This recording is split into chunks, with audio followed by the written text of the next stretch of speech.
The moment the plate was snatched from my hands, time seemed to stop. It was supposed to be a quiet Christmas evening in Maple Hollow, a sleepy town where snow blanketed every roof and every light in every window promised warmth.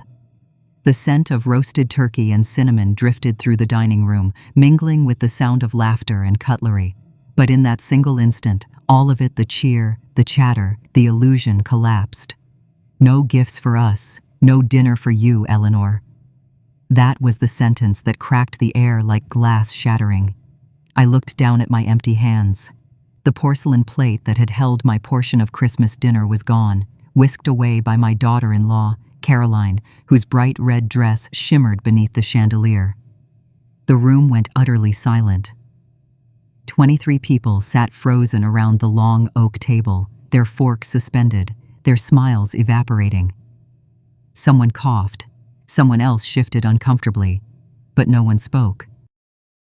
I could still feel the faint warmth of the plate against my palms, now replaced by the cold sting of humiliation.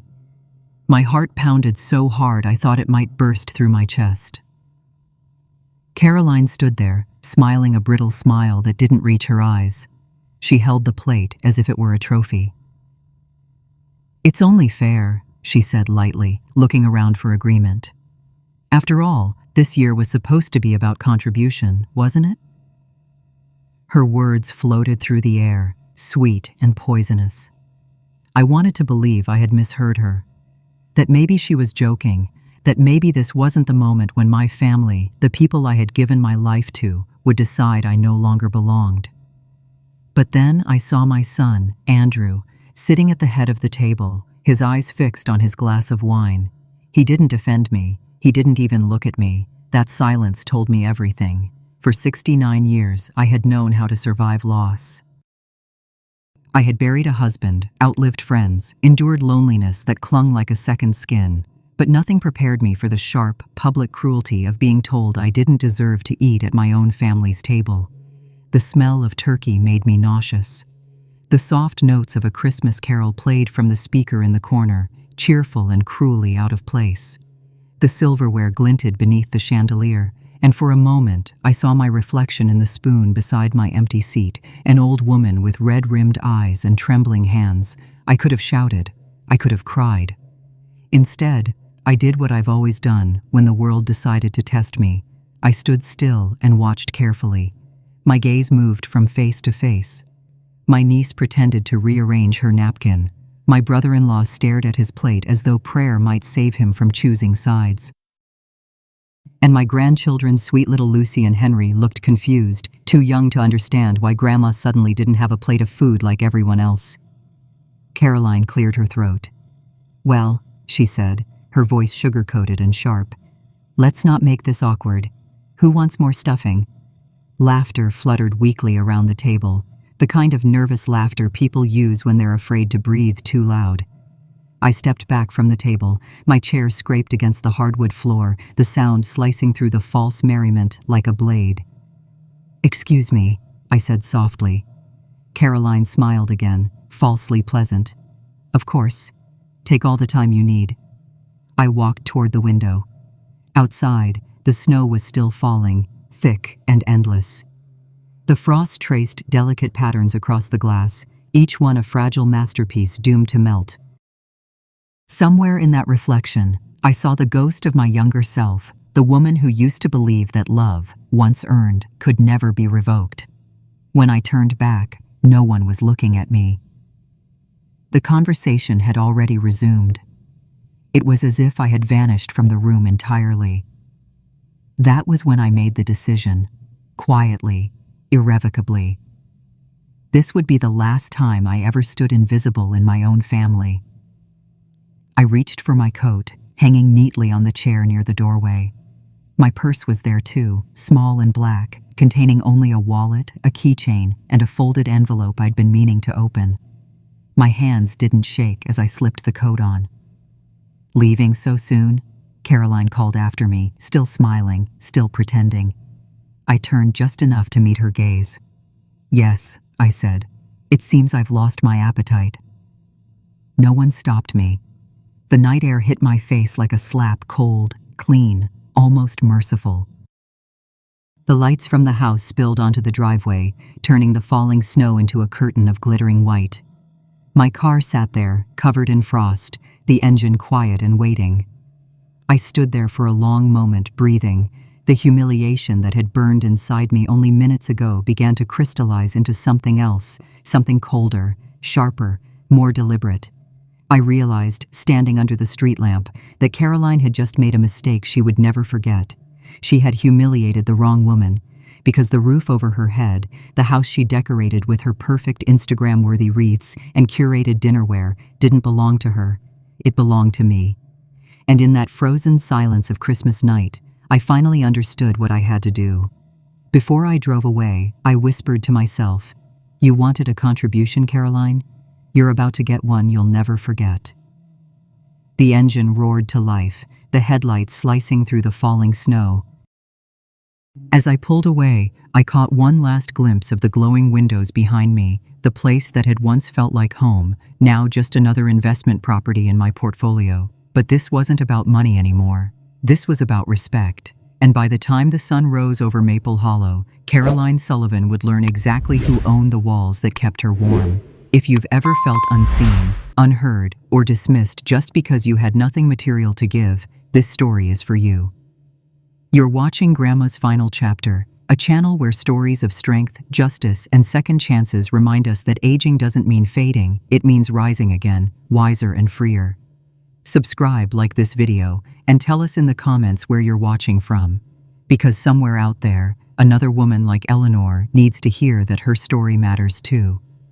6 months before that humiliating Christmas dinner, I lost my job at Hartford Mutual Insurance. It happened on a Tuesday, in late June. The kind of day that smelled like rain before it came. The office manager, a polite young man who couldn't have been older than 30, called me into his glass cubicle. He looked nervous, as if saying the words might burn his tongue. "The company is restructuring," he said. "It isn't personal."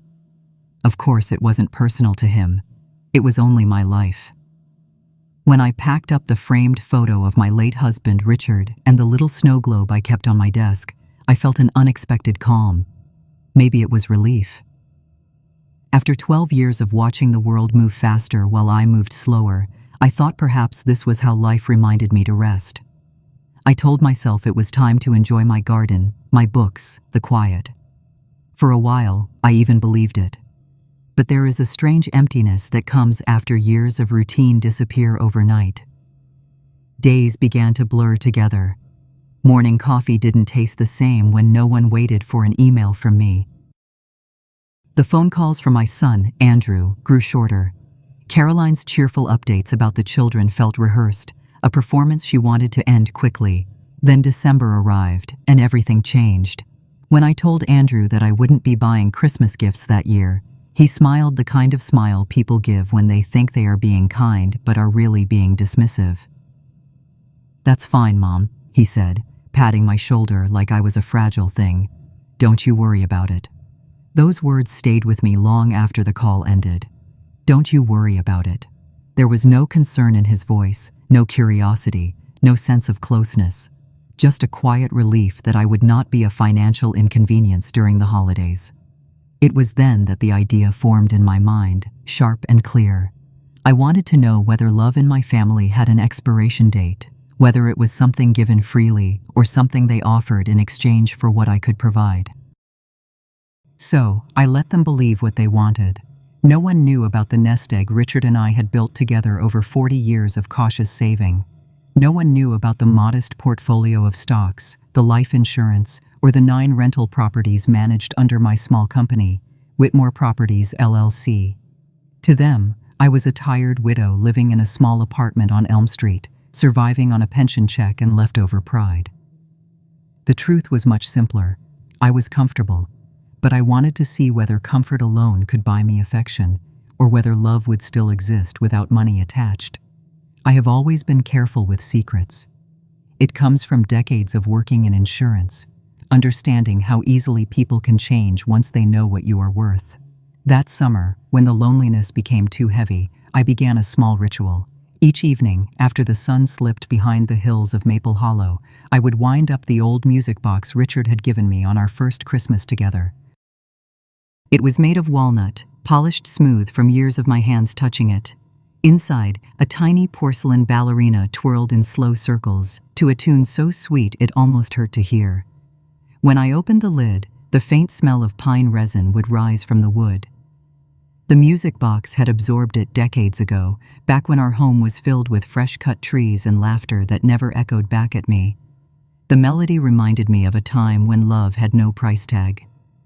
When Richard would dance with me in our living room, the firelight painting gold on his hair, and I would believe that happiness, once earned, could not be taken away. But Richard had been gone for 12 years, and now the house that once held our laughter belonged to tenants. The music box was the last piece of him I had left, and I kept it close, even when I traveled. That December, as I wrapped it carefully in a soft cloth, I remember whispering to it like it could hear me. "Help me see the truth." The truth came sooner than I expected. In the weeks leading up to Christmas, Caroline's voice grew colder each time she called. She spoke to me the way people talk to someone they no longer consider an equal. "Andrew says you're doing okay, Mom," she'd say. "You'll still come to dinner, won't you?" Her words always ended with that polished politeness that hides contempt beneath courtesy, and I would answer, "Of course, dear," pretending not to notice the distance growing in her tone. The day before Christmas Eve, I stood in front of my bathroom mirror and studied the woman staring back at me. Gray hair carefully brushed, lines deepened around the eyes, a pair of pearl earrings glinting softly beneath the light. Richard had given me those pearls on our 40th anniversary. I touched them and wondered what he would think of all this. Would he have told me to speak up, or to let time reveal what it needed to? I chose the latter. I would let them reveal themselves. So when I arrived at Andrew's house the next day, carrying a tin of homemade gingerbread and an old smile, I already knew what was coming. I saw it in the way Caroline's eyes lingered on my worn coat, the one I had chosen deliberately instead of my expensive wool one. I saw it in the way Andrew handed me an envelope with $50 tucked inside, saying it was for gas money, as if I were a charity case. I thanked him anyway, because that was part of the test too. I wanted to see how far they would go when they thought I had nothing left. That night, as I sat alone in the small guest room at their house, I wound the music box again. The ballerina spun, graceful and oblivious. The tune filled the room with a soft, aching beauty. Through the window I could see snow falling quietly over the neighborhood, each flake catching the faint reflection of the Christmas lights. It was so peaceful, so deceptively beautiful, that I almost forgot what I was doing. But when the music stopped and the silence settled around me like a heavy blanket, I whispered again to the empty room. "Let's see what love looks like when money isn't part of the equation." I didn't know it then, but that decision would lead me to the most painful and powerful moment of my life. And as the snow thickened outside and the house grew quiet, I realized something else. Maybe I wasn't just testing them, maybe I was testing myself too. Caroline's dining room sparkled like something out of a magazine. The table stretched nearly the length of the room, draped in white linen and adorned with gold-trimmed plates that reflected the soft glow of a chandelier. Every detail had been rehearsed to perfection. The cinnamon-scented candles, the neatly folded napkins tied with scarlet ribbons, even the identical crystal glasses set at perfect angles. It looked like a celebration of family. It felt like a stage. When I arrived, I smiled and greeted everyone as if I still belonged there. My son Andrew kissed my cheek, distracted and rushed, already thinking about carving the turkey. Caroline accepted the small tin of gingerbread I had baked, her manicured hand brushing mine without warmth. "Oh, you didn't have to," she said, her voice high and brittle. "We have plenty of desserts." I looked around and noticed something strange. My seat was not where it used to be. For years, I had sat beside Andrew near the head of the table, where conversation was easy and laughter came naturally. But that night, there was a small place card waiting for me at the very end of the table, the farthest chair, near the swinging door to the kitchen. The kids wanted to sit closer to the middle this year, Caroline explained when she caught my glance. "You don't mind, do you?" Her tone made it clear that I was expected not to. I sat down anyway. I told myself that humility was a small price to pay for peace. The smell of roasted turkey filled the room, mingling with the sharper scent of cranberry sauce and spiced wine. The sound of conversation buzzed around me, laughter skipping from one end of the table to the other like a melody that never reached where I sat. When dinner began, the first platters passed smoothly down the line: turkey, potatoes, vegetables, gravy. Each dish stopped short of my plate. I waited politely, thinking it was an oversight. But the dishes turned back before reaching me, passed instead to Caroline's parents, who were seated just ahead of me. I smiled and tried to hide the sting. Caroline stood to make a toast. Her red dress caught the light, and for a moment she looked radiant, the perfect hostess in her perfect home. She lifted her glass. "This year has been all about appreciation," she said, her gaze sweeping across the table. "We've all worked hard, supported each other, and made sacrifices. So tonight, dinner is for those who truly contributed to making this year special." My stomach tightened. She placed her glass down and reached for the serving platter closest to me. "Some of us, of course," she continued, her tone soft but cutting, "were not able to participate in the family exchange this year. And that's all right. We understand that times are difficult." Her words were dressed in kindness but carried thorns beneath. Then she turned toward me with a smile that didn't reach her eyes. "But as we agreed, this is a fair table. Those who give, receive. Those who don't, well, they can still enjoy the company." The room froze. Forks hovered mid-air. I felt every heartbeat in my throat. For a moment, I wondered if she would actually do it. She did. Caroline reached down, took the plate from my hands, and held it up as if presenting it to the room. "No gifts for us, no dinner for you," she said lightly, just keeping things balanced. The words fell into the silence like stones dropped into deep water. Andrew lowered his eyes to his plate. He didn't speak, not one word. My son, the boy who once defended me from playground bullies, who once swore he would always stand by me, said nothing. I could feel the eyes of the family on me, the cousins shifting awkwardly, the children watching with wide, uncertain eyes, the grandparents staring into their wine glasses. I was both invisible and exposed. The humiliation hit not like a shout, but like a quiet storm, creeping through me inch by inch. I could feel my face flush, not from shame, but from the heat of betrayal. I took a deep breath. The smell of cinnamon turned bitter. In that instant, I saw every little gesture of dismissal over the past few years. The missed calls, the polite avoidance, the way Caroline introduced me to her friends as Andrew's mother instead of Eleanor. Each memory landed like a snowflake on the heap that had finally become too heavy to bear. I could have argued, I could have demanded respect, but the silence was stronger than anger. I placed my fork carefully on the table. The sound of metal touching china was sharper than a slap. "You're right," I said quietly, meeting Caroline's gaze. "It should be fair." She blinked, unsure whether I was conceding or challenging. Then I smiled. It wasn't the smile of a defeated woman. It was the smile of someone who knew something the room did not. "Enjoy your dinner," I said. As I stood, my chair scraped against the hardwood floor. The noise startled several people, but still no one spoke. Andrew's hand twitched, as if he wanted to reach for me, but it never left his lap. I picked up my coat from the back of the chair and slid it on slowly. Every movement felt deliberate, almost ceremonial. When I fastened the top button, I felt an odd sense of clarity. "I'll see myself out," I said. The cold air met me before I reached the door. Outside, snow had begun to fall harder, the flakes large and heavy, catching in my hair and melting on my cheeks. The porch light painted the world in gold and white, and for a moment, everything looked pure again, untouched by cruelty. Behind me, through the window, I could see the family resuming their dinner, pretending nothing had happened. The image looked distant, unreal, as if I were watching strangers in a play. I stepped onto the path and whispered to the night, "You'll know soon enough whose roof this really is." The words came out calm, but they carried a promise. As I walked toward my car, the snow crunched beneath my boots. Each breath hung in the air like smoke, each step a release of anger I had been storing for years. I didn't look back. When I started the engine, the headlights cut across the yard, casting long shadows over the house Caroline had decorated so proudly. I saw her through the window, raising her glass again, smiling like she had won something. She had no idea. By morning, she would. I tightened my grip on the steering wheel and whispered a quiet vow to myself.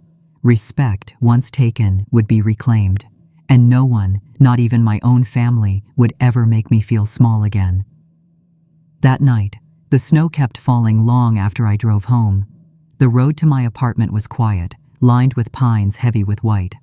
The world outside looked peaceful, but my mind was anything but. I kicked off my boots and left them by the door. My reflection caught in the window, pale and cold under the dim kitchen light. For a moment, I stood there without moving, just listening to the hum of the radiator and the faint ticking of the old clock above the sink.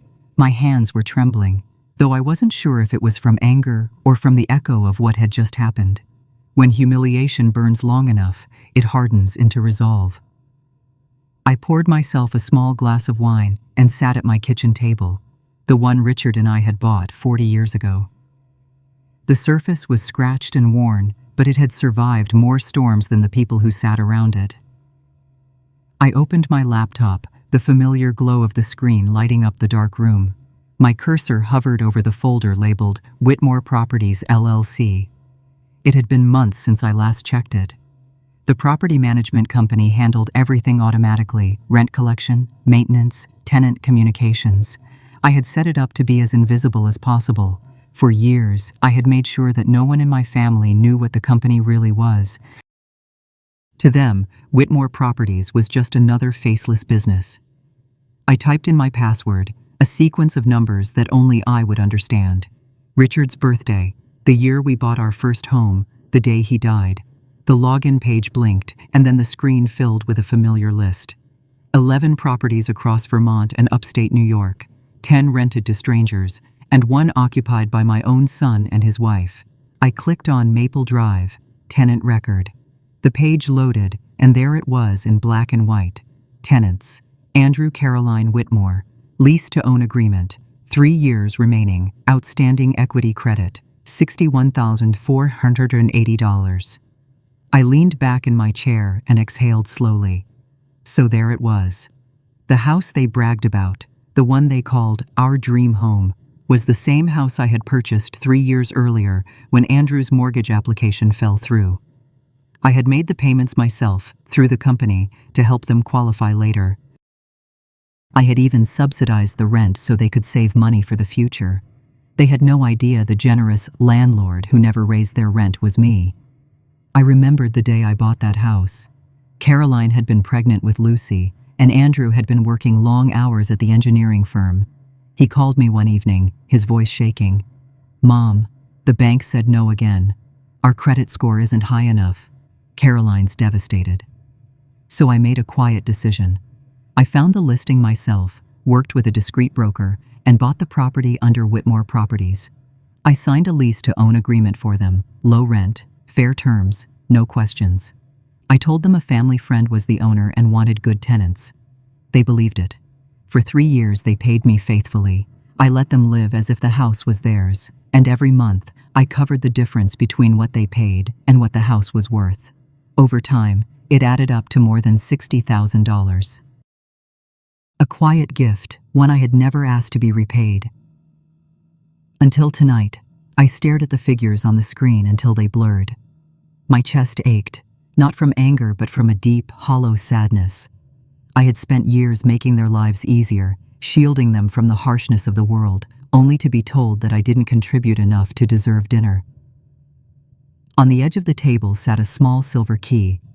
It had hung on my keychain for years, though I hadn't used it since I handed Andrew the new set when they moved in.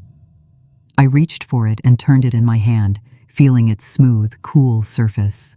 It caught the light in a way that reminded me of the snow outside, soft but unyielding. That key was more than metal. It was a symbol of everything I had built, everything I had quietly given away in the name of love. I set the key down beside the stack of printed documents. Each page was proof of what I had done for them.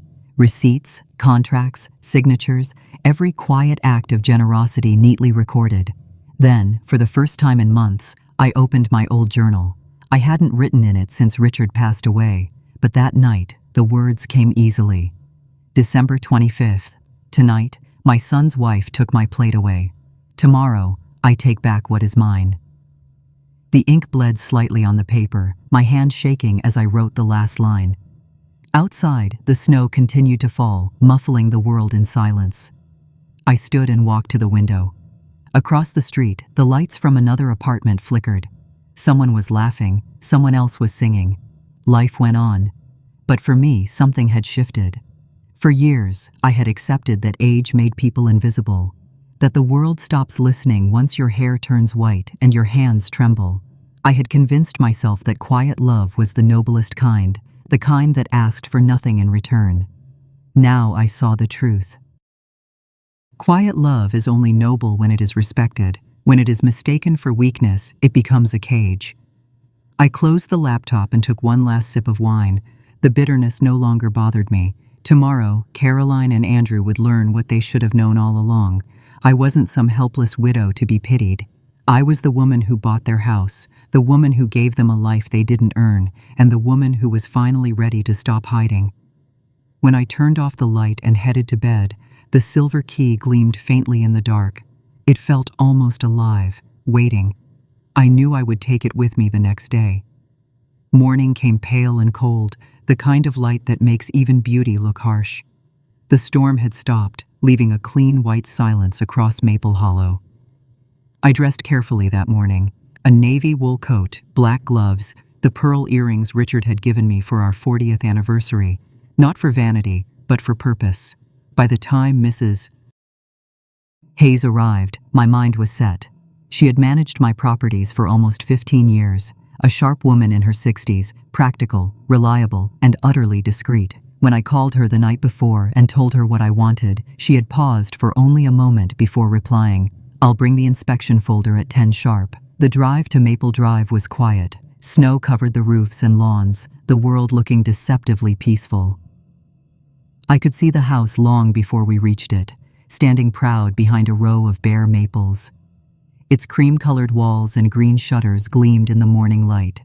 It had once been my dream home for Andrew and his family. Now it felt like a test I had failed to grade. Mrs. Hayes parked at the curb and turned to me. "Are you ready for this?" I looked at the house, at the wreath still hanging on the door, red ribbon bright against the frost. "I've been ready since last night." We walked up the stone path together. My boots crunched on the ice, each step steady and deliberate. Mrs. Hayes rang the doorbell, her clipboard pressed to her chest. It took nearly a full minute before the door opened. Andrew stood there, unshaven, his eyes tired. When he saw me, confusion flashed across his face. "Mom, what are you doing here?" Before I could answer, Mrs. Hayes spoke in her calm, professional voice. "Mr. Whitmore, my name is Judith Hayes from Hayes Property Management. We scheduled a property inspection for this morning. This is Mrs. Eleanor Whitmore, the legal owner of the property." The words landed like stones on ice. Andrew blinked, his mouth opening and closing without sound. "What?" he managed finally. "There must be a mistake. The landlord is some company." "Yes," I said quietly, stepping forward. "Whitmore Properties, LLC, my company." Behind him, Caroline appeared at the end of the hallway, her hair tied up, still wearing a robe of soft red velvet. She froze when she saw me. "What is this?" she asked sharply. "Why is she here?" Mrs. Hayes adjusted her glasses and spoke evenly. "This is a scheduled inspection, Mrs. Whitmore. The owner has chosen to attend personally." For a moment, no one moved. The house that had once felt so full of life now seemed to shrink around us. I stepped inside, my eyes sweeping across the foyer, the warm cherry wood floors, the cream walls, the staircase I had chosen when the house was renovated. It was exactly as I had imagined it years ago. Only now, I saw it differently. Andrew's voice trembled. Mom, I don't understand. Are you saying you own this house? Yes, Andrew, I said softly. I bought it for you. I paid every cent. You've been renting from me through my company for 3 years. Caroline's face drained of color. Her hands gripped the back of a chair. That's impossible. You told us you lost your job. You said you couldn't afford Christmas gifts. I couldn't, I said. Because I was too busy affording this house for you. Silence filled the room like fog. Mrs. Hayes quietly began her inspection, walking through each room, taking photographs and notes. Her presence gave the scene a strange formality, as if the truth had to be recorded to make it real. I placed the silver key on the table in the center of the room. It gleamed against the polished wood, the morning light catching its smooth edges. This key, I said, used to hang on my keychain. It opened every door in this house before you ever stepped inside. I gave you new keys when you moved in. I thought it was symbolic, passing something on. But last night, when Caroline took my plate away, I realized I had given away more than keys. I had given away my dignity. Caroline swallowed hard. Her eyes darted toward Andrew, who still looked stunned, as if reality were shifting too fast to grasp. Mom, why didn't you tell us? He asked finally. Why hide something like this?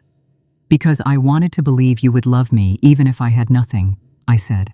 My voice came out steadier than I expected. I wanted to know whether kindness in this family was real or if it was just another transaction. I got my answer. I turned toward Caroline. You looked at me last night as if I were a burden. You humiliated me in front of everyone. And all the while, you were eating dinner in a home I paid for. She flinched but said nothing. The color in her cheeks deepened, and for the first time, she seemed to understand the weight of her actions. Andrew took a step forward. Mom, please. This isn't how we wanted things to be. No, I said. It's exactly how you wanted things to be. Comfortable, controlled, without questions. Mrs. Hayes re-entered the room, closing her folder. Everything appears in order, she said. Would you like me to proceed with the documentation, Mrs. Whitmore? Yes, I said, my eyes never leaving my son's. Send a copy to the tenants. Caroline's voice cracked. Tenants? You can't be serious. Oh, I am, I said. From this moment forward, we'll treat our arrangement exactly as it is, businesslike, honest. No more pretending that generosity goes unnoticed or that love is something to be rationed. Andrew looked as though the air had been knocked from him. He sat down heavily on the arm of the sofa, his head in his hands. For years, I had seen him as my little boy, the one who built birdhouses in the yard with Richard and used to bring me wildflowers after school. Now, sitting before me, he was a man caught between pride and guilt. I don't know what to say, he whispered. Then listen, I said gently. Listen to what silence feels like when the people you love stop respecting you. The words hung there between us, sharp and undeniable. Outside, the wind picked up, carrying with it a faint sound of church bells from down the street. It was almost noon. The light through the windows had softened, touching the silver key and making it glow. I picked it up, turning it once more in my hand.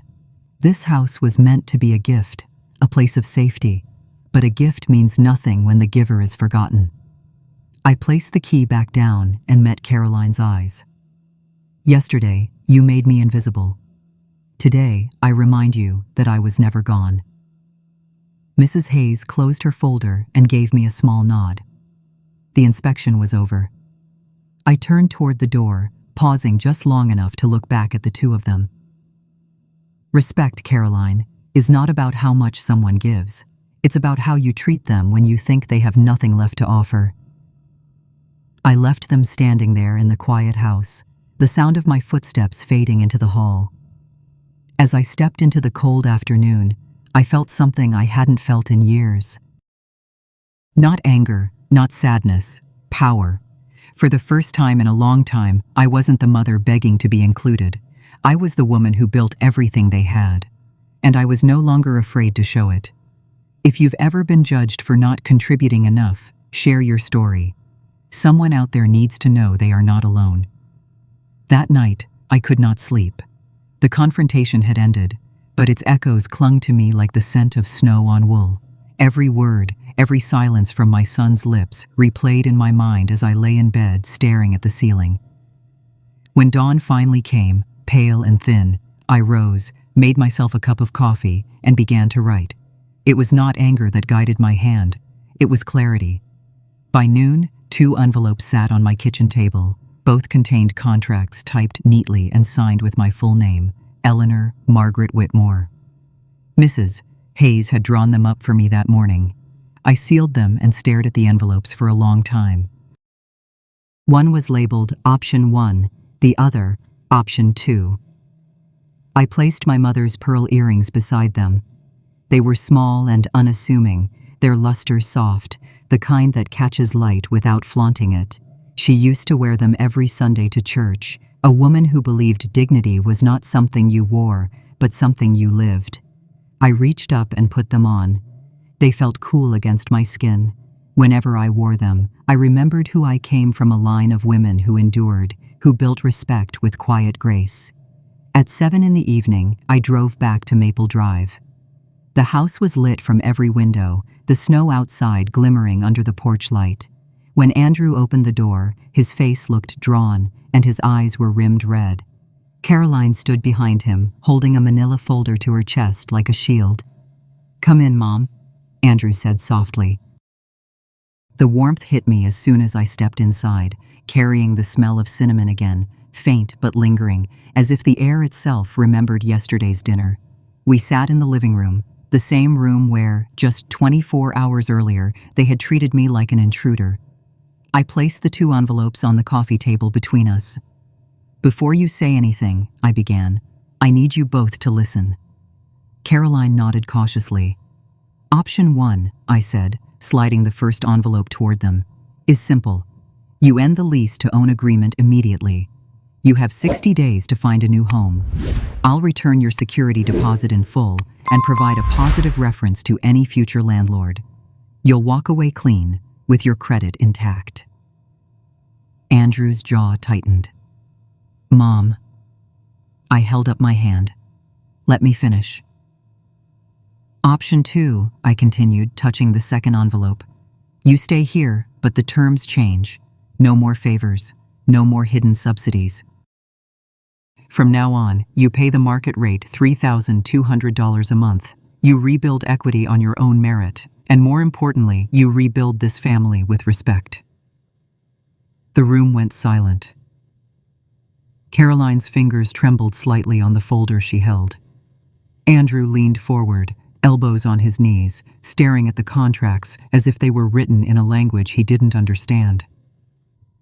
"That's almost double what we pay now," Caroline said finally, her voice breaking the silence. "We can't afford that. Not with the kids' expenses, the mortgage at the lake," I interrupted gently. "Then you choose option 1.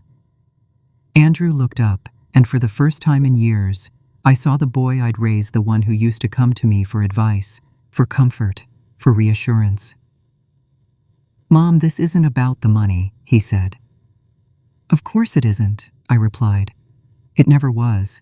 It's about the value you place on people, on me." Caroline's eyes filled with tears. "We didn't mean to hurt you." "I swear we didn't." "You didn't have to mean it," I said softly. "You just had to believe it was right to treat me differently once I stopped providing. That belief is what broke us." Andrew opened the first envelope and scanned the document. "So if we leave," he said, "you'll give us our deposit and references?" "Yes," I said. "And if you stay, you'll do it as adults who know the cost of what they have." He set the paper down. "And what about us? Family?" I leaned back, feeling the weight of my mother's pearls against my neck. "Family," I said quietly, "is 2 words you have to pay for with respect, not with checks." The sentence hung in the air. I saw Caroline flinch at the honesty of it. For a moment, none of us spoke. The clock ticked softly on the mantel, marking each second like a heartbeat. Then Caroline reached out and touched my hand. Her fingers were cold. "We want to stay," she said. "But not because we want the house, because we want to do better.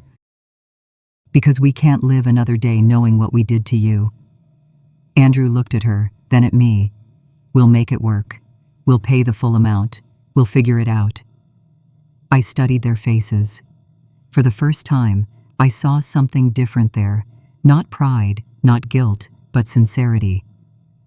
"Do you know what that means?" I asked quietly.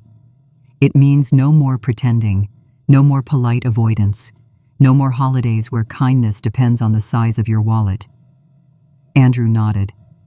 "It means being a family again, a real one." I took a deep breath. "Then you have your answer." Caroline reached for the second envelope and opened it with trembling hands. Her eyes skimmed the lines quickly, tears glinting as she read the final clause. She looked up at me.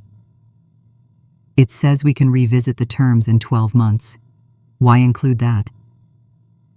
"Because forgiveness, like trust, has to be earned," I said. "And I want to see if you mean what you say." For a long time, no one spoke. The air felt charged, fragile but alive. Then Andrew stood and walked over to me. He bent down and kissed my forehead. "I'm sorry, Mom," he whispered. "For everything."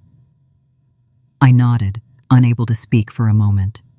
When I finally found my voice, it was quiet, but steady. "You're forgiven. But remember, dignity is not a gift, it's a boundary. Cross it once, and you lose something you may never get back." Caroline wiped her tears, nodding silently. I reached up and touched my pearl earrings again. They felt warm now, alive with memory.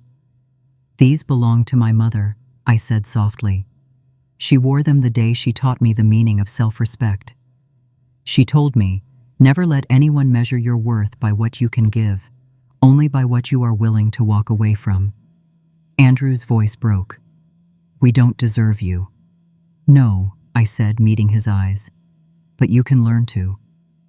As I stood to leave, I looked around the room once more. The house was still beautiful, still full of potential. But tonight, it was also something new, a mirror reflecting what we had almost destroyed. At the door, I turned back and said, "This is your chance to choose, not between staying or leaving, but between money and love. Choose wisely." When I stepped into the cold night air, the snow began to fall again, soft and soundless. I breathed it in deeply, feeling the sting of winter against my cheeks. For the first time in a long while, I felt light. I had finally drawn a line not out of anger, but out of love, and this time, it was one they would never forget. For a brief, fragile moment, everything felt still. The house on Maple Drive had fallen quiet after our conversation. The air that once felt heavy with resentment now seemed to breathe again. When I drove home that night, I told myself that perhaps, just perhaps, something had shifted between us. It was almost midnight when I finally sat down at my kitchen table. The 2 empty envelopes from earlier still lay there, flattened now, as if their purpose had been spent. I poured a small glass of wine and allowed myself the rare luxury of peace. I had faced humiliation, revealed the truth, and demanded respect. For the first time in years, I felt that I had reclaimed something sacred, my voice. The next morning, sunlight spilled through the blinds in stripes of gold. I brewed my coffee, fed the cat, and opened my laptop to check emails. The inbox was empty except for one message marked urgent. Hartford Mutual, settlement follow-up. The name hit me like a soft jolt. Hartford Mutual, the company that had let me go after 12 loyal years. I clicked the email without thinking. It was brief and professional. "Dear Mrs. Whitmore, we are pleased to inform you that a recent audit has revealed an administrative error in your termination from Hartford Mutual. You may be eligible for compensation in the amount of $120,000 and reinstatement to your former position. Please contact Janet Crawford in Legal Affairs at 860-5555-11042 to confirm details." I read the message 3 times. My heart quickened, my mind racing through impossible possibilities. Compensation, reinstatement. an acknowledgement that what happened had been wrong. For months I had told myself that losing my job was just another turn of life's wheel. But the truth was, that loss had wounded me. It had made me doubt my worth, not just as a professional, but as a person. I took a slow breath, picked up my phone, and dialed the number. A woman answered almost immediately. Her voice was calm, polished, and warm. "Mrs. Whitmore, this is Janet from Hartford Mutual. I'm so glad you called." "Janet," I said cautiously, "I just received an email about a severance correction." "Yes," she replied. "You were part of a downsizing that, according to our review, was mishandled. You were actually due for a promotion to Senior Claims Director. We owe you both an apology and a settlement." A tremor of disbelief ran through me. I don't understand. It's been months." "I know," she said smoothly. "That's why we want to resolve this immediately. You're entitled to $120,000 in compensation and a reinstatement package. We'll need to verify your banking information for the transfer and confirm your mailing address." I hesitated. "You have my old records, don't you?" "Yes," she said quickly. "But due to new privacy regulations, we need verbal confirmation before processing. It's just a formality." Her tone was reassuring, precise, practiced. Every word felt believable. I gave her my P.O. box address, but something in me paused before sharing anything else. "Could you send me documentation first?" I asked. "Of course," she said, cheerful but firm. "I'll email it right now." "Just check your inbox." Seconds later, a new message arrived. Hartford Mutual, settlement contract. It looked flawless. The logo, the formatting, even the legal jargon, it was identical to every document I'd signed during my years there. "Do I need to come in person?" I asked. "No need," she said. "Just confirm your signature digitally. Once we process it, the funds will be released within 48 hours. It sounded perfect. Too perfect. But I wanted to believe it. After all, wasn't it possible that the universe was finally giving something back after taking so much? We ended the call politely, and I stared at the screen, at the glowing promise of redemption. $120,000. Reinstatement. Proof that I had mattered. For years I had defined myself by quiet competence. I was the one who remembered birthdays, who kept the bills paid, who never asked for help. Losing that job had felt like erasure, a reminder that age made you replaceable. But now, suddenly, the narrative had changed.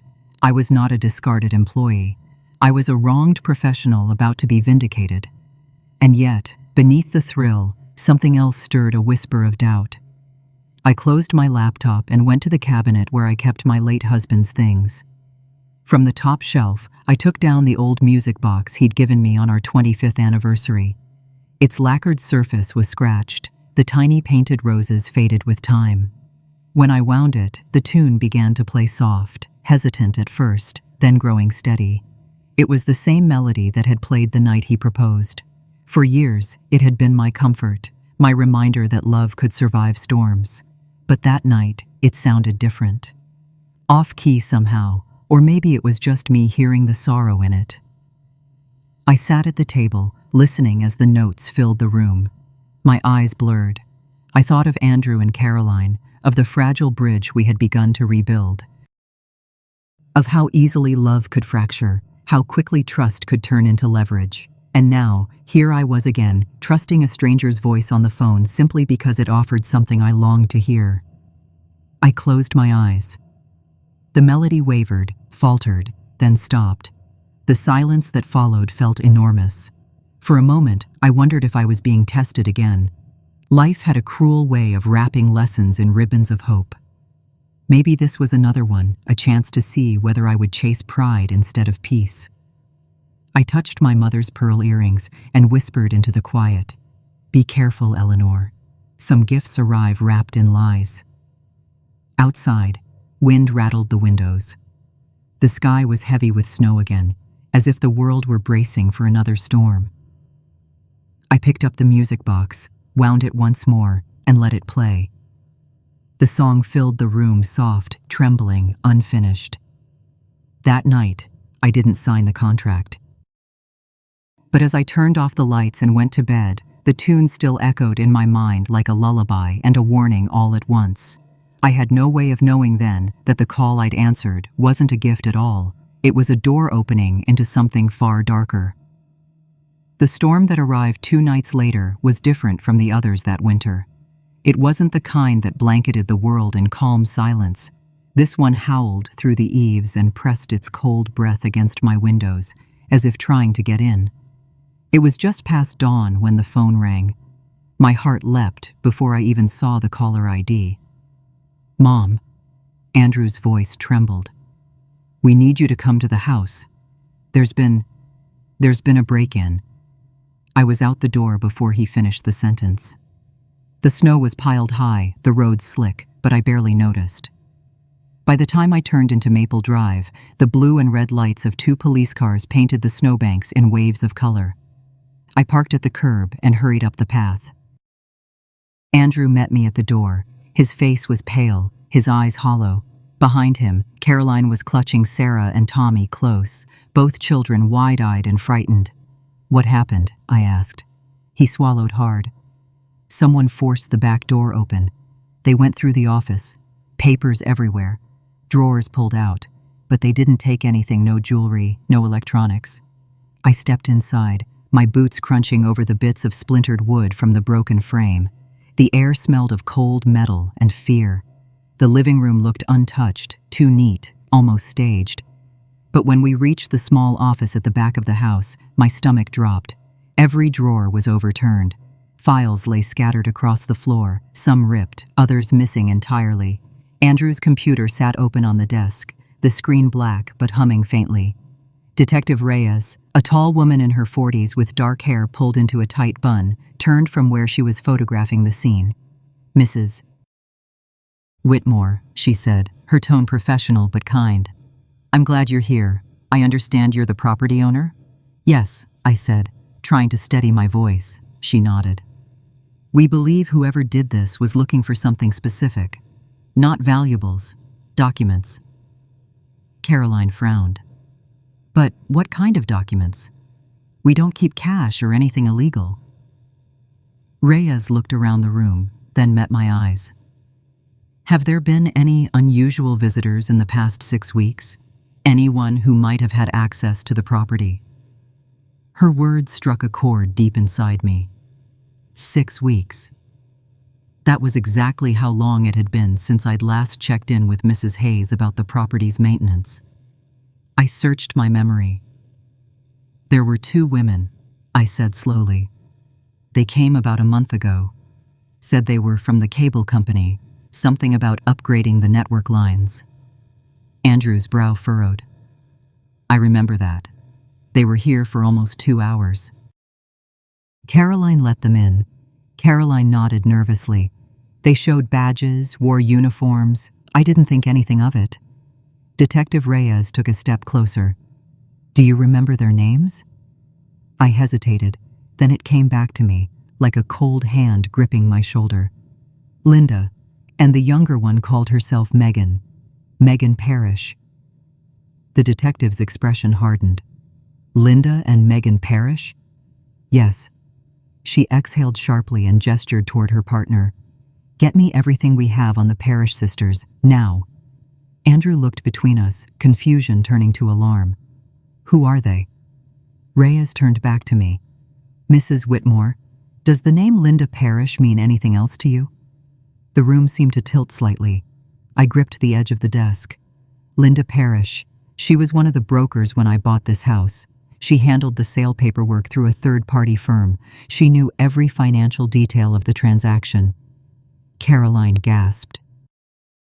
"Wait, you're saying one of the women who installed our cable line is the same person who sold this house to you?" Reyes nodded grimly. "It appears so. The Parrish sisters are under investigation in 3 states for property and financial fraud. They target older homeowners with assets held through LLCs, then exploit family tensions to create the illusion of abuse or mismanagement. Once the family tears itself apart, they move in through fake legal channels to seize control of the assets. The words hit me like a slap. My breath caught. You're saying this? What's happening to us, it's all connected. Yes, Reyes said. The fake call from Hartford Mutual, the settlement offer, all of it. Someone had access to your personal information, your employment records, even your property holdings. They used that to manipulate you. Andrew ran a hand through his hair. But how could they know so much? Reyes glanced toward the computer. We think your systems were compromised. Whoever broke in last night wasn't here to steal. They were here to cover their tracks. Her partner, Officer Moore, called from the other room. Detective, you'll want to see this. We followed him to the living room. He pointed to the large grandfather clock that stood against the wall, its brass pendulum swinging gently. Inside, he said, opening the glass door. At first, I saw nothing unusual, just gears, weights, the slow pulse of time. Then the light caught something small wedged behind the mechanism, a dark circle no bigger than a button. Reyes pulled on gloves and carefully removed it. Camera, she said flatly. Hidden behind the pendulum, wireless transmitter. Someone's been watching you. The room fell silent. Caroline clutched her children tighter. Andrew stared at the clock as if seeing it for the first time. My knees weakened. That clock had belonged to my husband's parents. We had brought it here together the day the house was furnished. I had thought of it as a symbol of continuity, a heartbeat of home. Now it was something else entirely, a device that had watched our lives unravel. I reached out and touched the polished wood, feeling suddenly sick. How long? I asked. Reyes met my gaze. Given the data log, at least 6 weeks, maybe longer. 6 weeks, the same time frame, the same ghosts. Andrew's voice cracked. So they saw everything. The fights, the dinner, Mom's visit, everything? Yes, Reyes said. They were collecting material, enough to make it look like elder abuse, financial manipulation. That's how they build their cases. They use the family's own words to destroy them. I closed my eyes. The humiliation of that Christmas night, the cruel words, the dinner plate being pulled from my hands, it all came rushing back, now colored by a darker truth. Someone had been watching, recording, feeding on our pain. They wanted us to fall apart, I whispered. They needed chaos to make their story believable. Reyes nodded. And they nearly got it. I looked again at the clock, at the small hole where the lens had been hidden. Time had been keeping more than hours inside that case. It had been keeping secrets. The detective handed the camera to her partner. Bag it for evidence, and have tech sweep the house, every inch. As they worked, I stood by the window, staring out at the snow-covered street. Across the road, I saw a car parked near the corner. A dark sedan, engine running, its windows fogged. For a moment, I could have sworn someone was watching from inside. But when I blinked, it was gone. I pressed my palm against the cold glass, my reflection faint and fractured.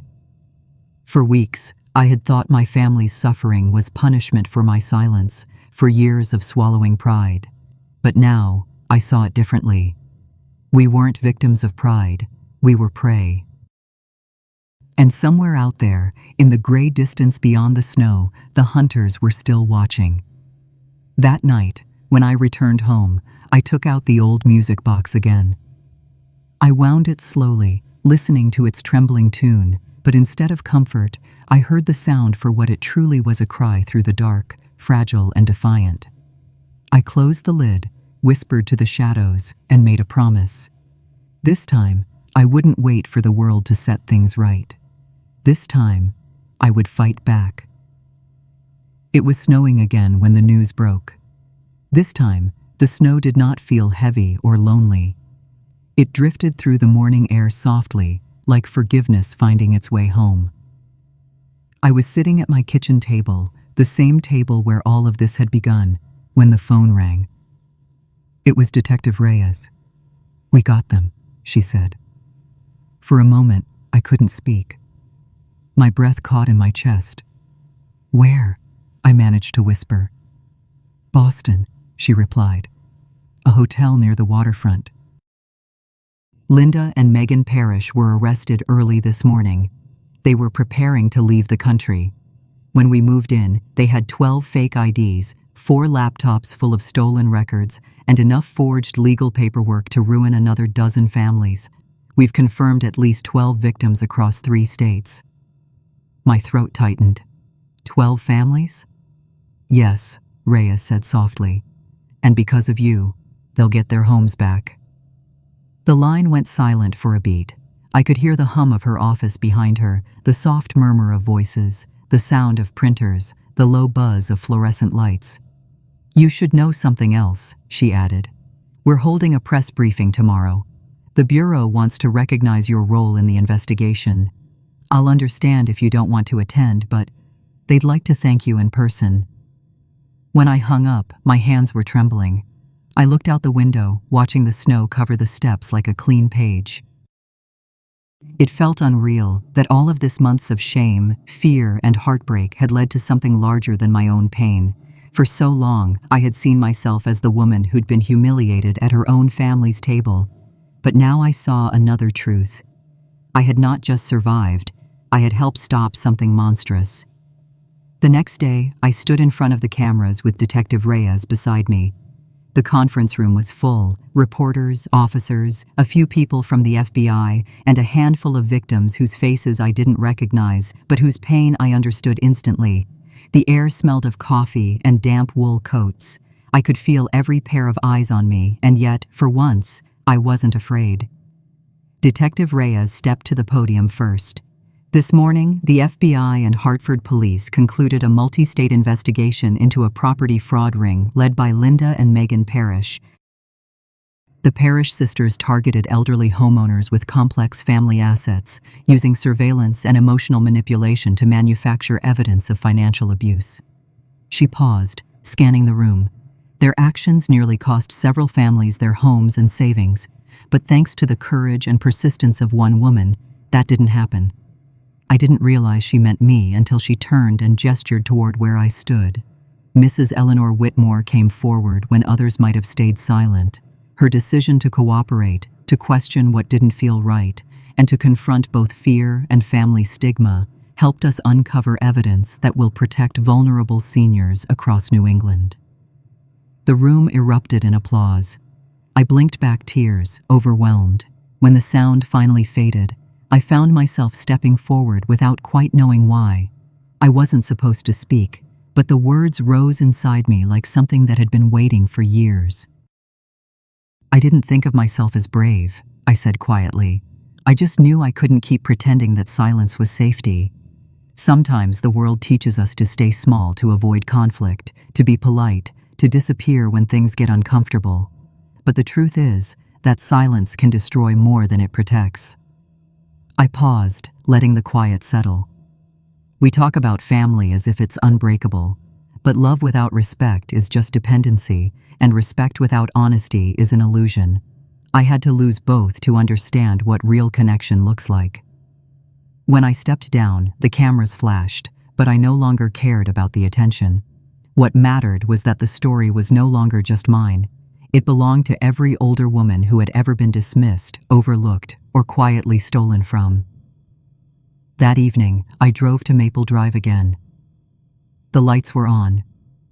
The front windows glowed warm against the falling snow. Andrew opened the door before I even knocked. His eyes were red, but this time from something softer than sorrow. Caroline stood behind him, holding Sarah and Tommy close. "Mom," he said, "we saw the news." Caroline stepped forward, her voice shaking. "Detective Reyes called us. She told us what you did. You stopped them. You saved those families." I smiled faintly. We saved them. All of us. Every mistake, every argument, it led us here. I reached into my bag and pulled out the 2 envelopes I had once placed on their coffee table, the ones that had divided us into choices, money or love. I placed them down and slowly tore them in half. The sound of paper ripping was sharp but clean, like the final note of a song. Andrew's mouth opened in surprise. "Mom, what are you—" "I'm done testing love," I said. "You already made your choice. You chose to stay, to learn, to grow. That's all I needed. From my coat pocket, I took out another envelope, thinner but heavier with meaning. I handed it to Andrew. He frowned, then opened it carefully. Inside was a single document, the deed to the house. "Mom," he breathed. "What is this?" "It's yours," I said simply. "The house. No more contracts. No more rent. No more conditions." Caroline pressed a hand to her mouth. "Eleanor, we can't." "You can," I said gently. "Because this house was never about money. It was about learning what we almost lost. I don't need the property. I need a family that remembers what a home is." The tears came then, unrestrained. Caroline reached for me first, then Andrew, then the children. For the first time in years, we stood together, a family not bound by guilt or expectation, but by understanding. I felt Sarah's small hand slip into mine. "Grandma," she whispered, "are you staying for Christmas?" I smiled through the blur of tears. "Yes, sweetheart, this Christmas, I'm not leaving." We spent the evening around the same dining table where humiliation had once lived. But this time, there was laughter. The kind that fills a house from the floorboards to the rafters. The kind that makes you forget you were ever cold. As we ate, I looked around at the faces that mattered most. My son, my daughter-in-law, my grandchildren, and I realized something simple and extraordinary. I had begun this story trying to prove that I wasn't invisible. But in the end, visibility didn't matter. What mattered was connection, and the courage to protect it when it's in danger. I was no longer just a mother or a victim or a landlord. I was something larger, one of countless older women standing quietly between loss and justice, holding the line for those who came after. That night, before I went to bed, I opened my old journal and wrote one final entry. "This Christmas, I gave away my house, but I got back something I thought I'd lost forever: belonging." If you know someone who's being deceived financially or treated unfairly because of their age, share this story. Every voice matters. Every story told can save someone else's tomorrow. 6 months passed, though time felt softer now, as if it had stopped measuring loss and started counting grace instead. The seasons had turned full circle, and once again, Christmas was near. The morning of the gathering, I woke early. The air smelled faintly of pine and cinnamon from the wreath hanging by my window. Snow fell lightly outside, just enough to cover the street in a delicate veil. I sat at my kitchen table, sipping tea, watching the flakes drift down and thinking about how much had changed since that night. The world was quieter now. The storm of anger and shame that had torn through our family had settled into something stronger: understanding. I had spent years believing forgiveness was something you gave once, like a gift handed over and done with, but I had learned it was more like tending a fire. You feed it gently, or it dies. By afternoon, the house on Maple Drive glowed again. The same home where humiliation had once been served with dinner now radiated warmth and laughter. I paused on the front steps, taking a deep breath before knocking. The door opened before I could. Caroline stood there, her hair pulled back, her apron dusted with flour. Her smile was genuine this time, no sharp edges, no forced pleasantries. "Come in, Mom," she said softly. Inside, the living room smelled of roasted turkey and nutmeg. The tree sparkled in the corner, heavy with handmade ornaments. The children were sprawled across the floor, tangled in ribbons and laughter. Andrew was in the kitchen, carving meat while humming to a tune I hadn't heard since he was a boy. For a moment, I simply stood there, letting it all sink in. The air felt warm, alive with the kind of energy that only comes from shared healing. Caroline turned to the dining table, now set with care and symmetry. Every plate gleamed under the chandelier's soft light. Then she lifted the same delicate porcelain dish from that awful night and placed it gently in front of me. Her hands lingered on the edge of the plate as she spoke. "This is your place, Mom. It always was, and it always will be." The room went still. I reached out, tracing the faint hairline crack along the edge of the porcelain. It was the same one that had formed when she'd ripped it from my hands 6 months ago. I had expected her to replace it, to start over, but she hadn't. She had kept it the imperfection, the memory, the symbol.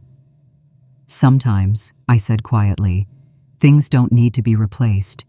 They just need to be handled with care." Caroline nodded, eyes glistening.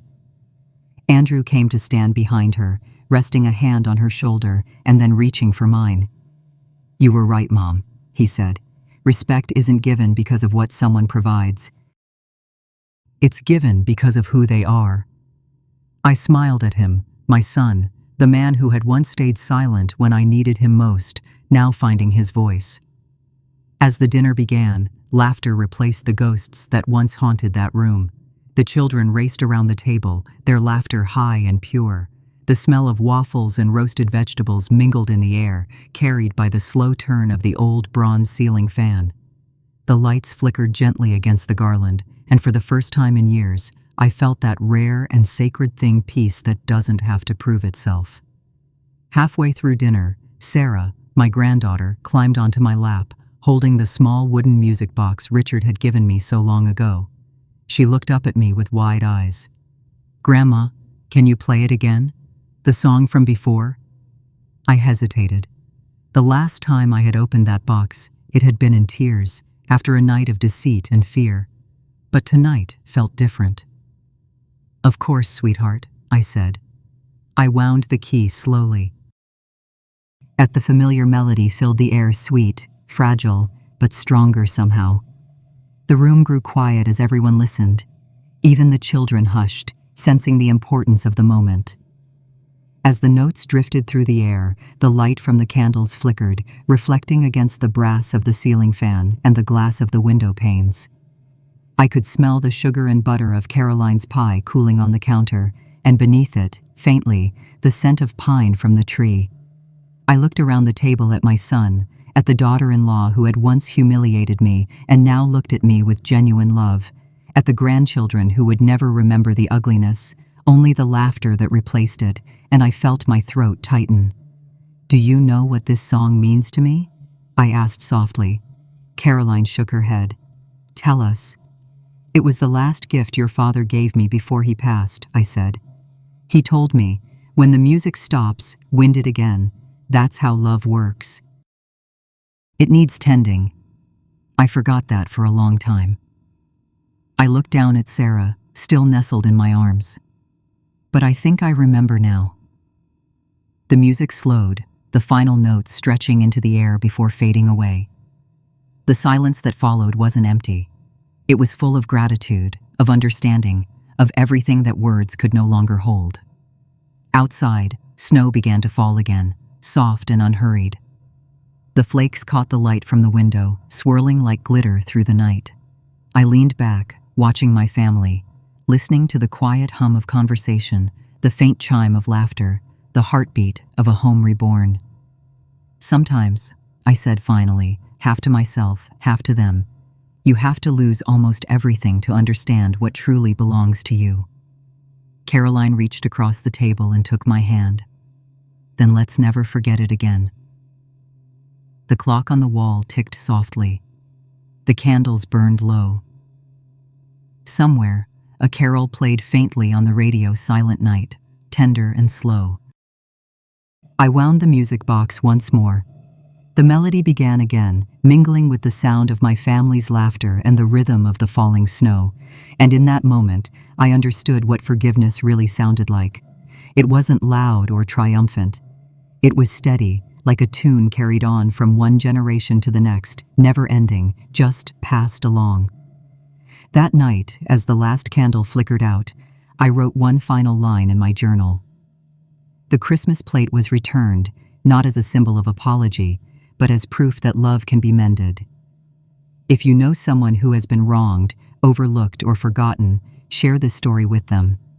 Every act of compassion, every reminder of dignity, helps return one more plate to its rightful place at the table.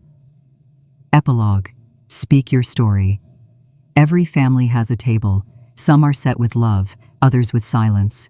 Mine once held both, But that winter taught me that healing doesn't come from forgetting, it comes from facing the truth with courage and grace. I share this story not because it is unique, but because it is universal. Somewhere out there, another woman is sitting alone at her kitchen table, wondering if her voice still matters. Someone else is holding back tears at a family dinner, afraid to speak up for their own worth. To you, I say, your story matters. Your voice is not too late, and your strength is not too small. Speak your truth, even if it trembles. Because when we tell our stories, we help others find their courage too. If this story touched your heart, please take a moment to like this video, share it with someone who needs hope, and subscribe to Grandma's Final Chapter so you never miss the next story. Every comment, every share, every voice helps this community grow one truth, one heart, one story at a time. This is not the end. It's simply another beginning for you, for me, and for everyone who believes that dignity, forgiveness, and love can still light even the coldest winter night.